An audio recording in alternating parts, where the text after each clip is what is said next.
ప్రశాంత్ కిషోర్ పేరు చెప్తేనే రాజకీయ నాయకుల్ని రాజకీయ పార్టీని గెలిపించగలిగే లీడర్, రాజకీయాల పట్ల ఒక అథారిటేటివ్ అంచనా ఉన్న వ్యక్తి.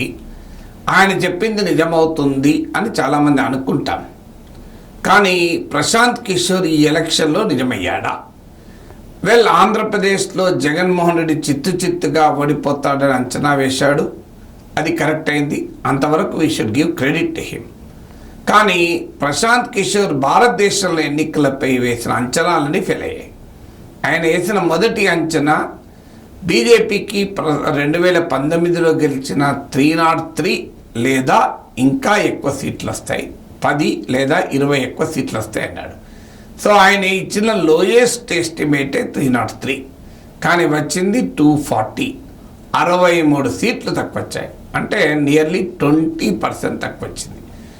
యోగేంద్ర యాదవ్ మొదటి నుంచి చెప్తున్నాడు ఒక 70 సీట్లు తగ్గుతాయని, కానీ 63 సీట్లు తగ్గాయి. ఇది మొదటిగా నెంబర్ క్లియర్గా తప్పాడు. అఫ్కోర్స్ ఇవాళ ప్రశాంత్ కిషోర్ ఓటింగ్ ఫిగర్స్ని చూపెట్టి 2019లో వచ్చిన ఓటింగ్ మొరాలెస్ వచ్చింది కదా అని డిఫెండ్ చేసుకోవచ్చు. కానీ ఓటింగ్ దగ్గర ఆగలేదు ప్రశాంత్ కిషోర్. సీట్ల మీద కూడా ఫోర్కాస్ట్ ఇచ్చాడో తప్పింది. రెండవది, కాంగ్రెస్ పార్టీకి 100 చేరుకునే ప్రసక్తే లేదు అని చెప్పాడు. సో కానీ రియాలిటీలో ఏమైంది? కాంగ్రెస్ పార్టీకి దాదాపు 100 వచ్చేసాయి. కాంగ్రెస్ పార్టీకి 100 చేరుకునే లేదు అని ప్రశాంత్ కిషోర్ చెప్పాడని కూడా నేను నా వీడియోలో చెప్పాను. 100 రావడం అంత సులభం కాదని నాలాంటి వాళ్ళకి కూడా అన్నాము. కానీ కాంగ్రెస్ పార్టీ 100కు 100 దాదాపు 100 సీట్లు తెచ్చుకుంది. మూడవది, ప్రశాంత్ కిషోర్ చెప్పింది బెంగాల్లో బీజేపీయే నెంబర్ 1 పార్టీగా ఉంటుంది. అంటే తృణమూల్ కాంగ్రెస్ కన్నా కూడా బీజేపీకి ఎక్కువ సీట్లు వస్తాయన్నాడు. కానీ జరిగింది ఏంటి?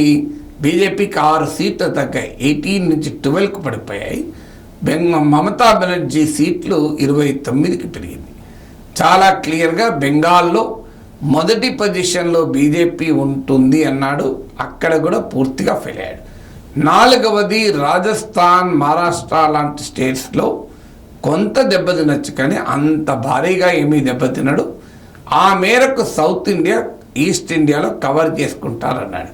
కానీ రాజస్థాన్, మహారాష్ట్రలో భారీగా దెబ్బతిన్నాడు, యూపీలో దెబ్బతింది బీజేపీ, హర్యానాలో దెబ్బతింది. ఇలా అక్రాస్ ద హిందీ బెల్ట్ దెబ్బతిన్నాయి. దాన్ని సౌత్ అండ్ వెస్ట్లో వచ్చినట్టు, సౌత్ అండ్ ఈస్ట్లో వచ్చిన అదనపు సీట్ల వల్ల బేకప్ కాలే. అందులో బెంగాల్లో కూడా తగ్గాయి, ఈవెన్ నార్త్ ఈస్ట్లో కూడా తగ్గాయి, కాంగ్రెస్ పార్టీకి పెరిగాయి. సో అందువల్ల క్లియర్గా ఈ 4 అంశాల్లో ప్రశాంత్ కిషోర్ అంచనా ఫెయిల్ అయింది. ఇది అంశం ఇండియా టుడే రాదీప్ సర్దేశాయ్ ప్రశాంత్ కిషోర్ అడిగాడు, మీరు ఇలా 4 ఫెయిల్ అయ్యారు కదా అంటే ప్రశాంత్ కిషోర్ వాదన ఏంటి?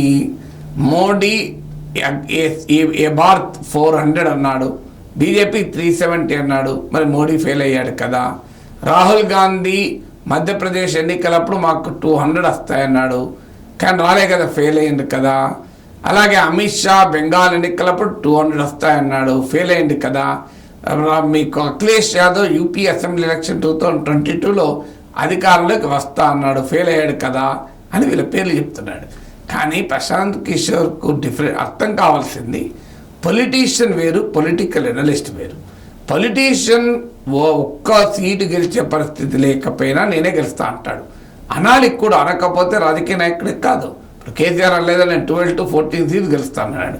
12 to 14 సీట్స్లో నెంబర్ 2 పొజిషన్లో ఉన్నాడు. 14 కాదు 15 సీట్స్లో నెంబర్ 3లో ఉన్నాడు, సెకండ్ పొజిషన్లో లేడు. కానీ అన్నాడు లేదా? ఎందుకంటారు? రాజకీయ నాయకులకు తమ శ్రేణుల్ని బిల్డ్ చేస్తానికి అనాల్సిందే. అందువల్ల అమిత్ షా బెంగాల్లో అన్నా, రాహుల్ గాంధీ మధ్యప్రదేశ్లో అన్నా, అఖిలేష్ యూపీలో అన్నా, అది వాళ్ళ పార్టీ శ్రేణుల మొరాల్ను నిలబెట్టడానికి, పార్టీ శ్రేణుల్ని యుద్ధంలో ఉంచటానికి అంటుంటారు. కానీ ఒక రాజకీయ విశ్లేషకుడు పనిగట్టుకొని ఒక 2-3 ఫేజ్లు అయ్యాక ఓటింగ్ తగ్గుతోంది, బీజేపీ దెబ్బతింటోంది అని క్లియర్గా మీడియాలో వస్తున్న సమయంలో రంగంలో దిగి ఒక భారీ క్యాంపెయిన్, బీజేపీకి 300 పైకి వస్తాయి, బీజేపీ 300, ఇదే పని, ప్రతి ఇంటర్వ్యూలు ఇదే పని. అక్కడే ప్రశాంత్ కిషోర్ పైన డౌట్లు వస్తున్నాయి. You are not a politician. If you are a politician that different. మీరు బీజేపీ నాయకులు అనుకోండి, తప్పేం లేదు. ఏ పార్టీ అయినా మేము గెలుస్తామని చెప్పుకుంటారు కదా, ఓడుతామని ఎవరు చెప్పరు, చెప్పకూడదు కూడా.